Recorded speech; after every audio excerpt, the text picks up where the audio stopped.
The story of how the words of the Star Spangled Banner were written and the flag it forever immortalized celebrates the best of American patriotism and courage. After the Revolutionary War, Great Britain was interfering with American trade and preventing westward expansion, which led the United States to declare war with them in June of 1812. At that time, Great Britain was also at war with France, and the United States had some early military victories, but when Napoleon was defeated at the Battle of Waterloo in April of 1814, the British now turned its full attention to its American enemy. In August, British troops invaded Washington, D.C. and set fire to the Capitol, the Treasury, and the White House. They then prepared to attack the city of Baltimore. With Washington, D.C. burned a few weeks earlier, the capture of Baltimore would mean the loss of two major financial and political American cities, and without them, Britain could claim victory for the entire war. But the citizens of Baltimore built earthen defenses around the city, and the American militia was prepared to defend their home. On September 13, 1814, the Royal Navy sailed into Baltimore Harbor, knowing they would have to attack the city from the sea. They first had to get through the defenses of Fort McHenry, which lay at the end of a peninsula, was guarded by cannons, 1,000 men, and was one of the last lines of defense for Baltimore. Francis Scott Key was 35 years old, an attorney and amateur poet, and watched the bombardment of Fort McHenry from a ship in the harbor.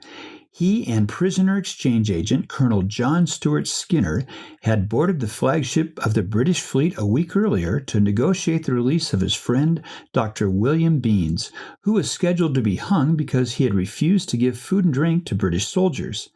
Dr. Beanes' freedom was successfully negotiated, but as a condition of his release, the British did not let the three Americans go to shore, but allowed them to return to a merchant ship under guard so they couldn't tell the fort about the impending attack. As the sun broke over the horizon that morning, the British Navy of 19 warships began to bombard Fort McHenry with mortar shells and rockets. The bombardment continued for the next 25 hours, and a cloud of smoke hung over the harbor that was illuminated by the glow of rockets. American cannons fired back, and at nightfall 1,200 British men attempted to attack the fort from the rear, but were stopped by American soldiers. They watched and heard the bombardment of Fort McHenry. Francis Scott Key wrote, "It seemed as though Mother Earth had opened and was vomiting shot and shell in a sheet of fire and brimstone. When night came, he saw only the red glow of rockets erupting in the night sky, and with the massive amount of British ships, he was certain they would overtake the fort and move towards Baltimore. But throughout that long night, he caught glimpses of the American flag through the smoke and rockets, and knew that as long as their flag was still there, the soldiers in the fort were not giving up. Early the next morning of September 14th, the cannons and rockets stopped firing, and everyone strained to see which flag was flying at the fort. Through the clearing smoke, in the dawn's early light, and in a proud symbol of American patriotism, Francis Scott Key saw that it was a large American flag and not the British Union Jack flying proudly over Fort McHenry, announcing an American victory. It was the custom to raise the fort's garrison flag every morning at reveille, but after this night of fighting, this action took on a new meaning, marking a crucial victory and turning point in the Second War for American independence. The fort was lightly damaged, and there were 4 deaths and 24 injuries. The British, tired after the long fight and running low on ammunition, saw that they could not overtake Fort McHenry's fortifications. They released Francis Scott Key and his companions, and the Navy retreated and set off for New Orleans. A few months later, a peace treaty was signed at Fort McHenry between the two nations. That morning, while still on board the ship, Francis Scott Key wrote notes on the back of a letter for the first verse of a poem about this event. When he returned to Baltimore, he wrote another 3 verses, and his brother-in-law, commander of a militia at Fort McHenry, distributed it as Defense of Fort McHenry. The Baltimore Patriot published it on September 20th, and it quickly spread to cities along the East Coast. Francis Scott Key found that the poem could be sung to the tune of a popular English drinking song, and by November, the combined poem and music was printed and became popular across the country under the name the Star Spangled Banner, forever naming the flag it celebrated. Francis Scott Key continued his law career, served as a member of Andrew Jackson's kitchen cabinet, and was appointed as a U.S. Attorney for the District of Columbia. His celebrated anthem proclaimed the United States as the land of the free.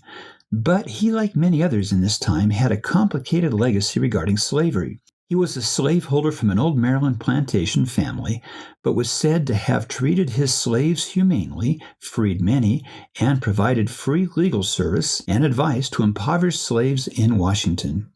He composed other poems that were mostly only read to family and friends, and he died in 1843 at the age of 63. Songs like Yankee Doodle and Hail Columbia were more popular than the Star Spangled Banner, until the Civil War, when it gained a deeper meaning as the American flag became a powerful symbol of national unity.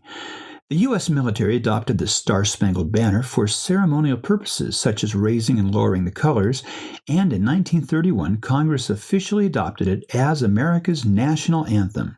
The flag that Francis Scott Key saw flying over Fort McHenry that morning was made by Mary Pickersgill, a flag maker from Baltimore. She was commissioned to sew two flags, a 17 by 25-foot storm flag that flew over the fort through the night, and a larger 30 by 42-foot ceremonial flag that dwarfs the 20 by 38-foot standard garrison flag used today.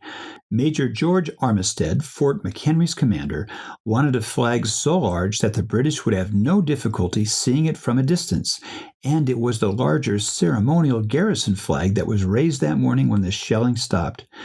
The flags were so large that she had to sew them with her daughter, two nieces, and an indentured African-American servant on the floor of a nearby brewery for 6 weeks. Per the Second Flag Act of 1794, the flag had 15 red and white stripes and 15 white stars, 2 feet in diameter in a field of blue.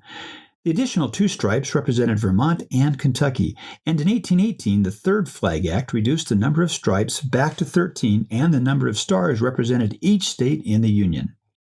The flag that Francis Scott Key saw flying over Fort McHenry was donated to the Smithsonian Institution in 1913 and is a national symbol of American history and patriotism. Many men and women in the armed forces have sacrificed much and given their lives to defend this nation to keep our great flag waving.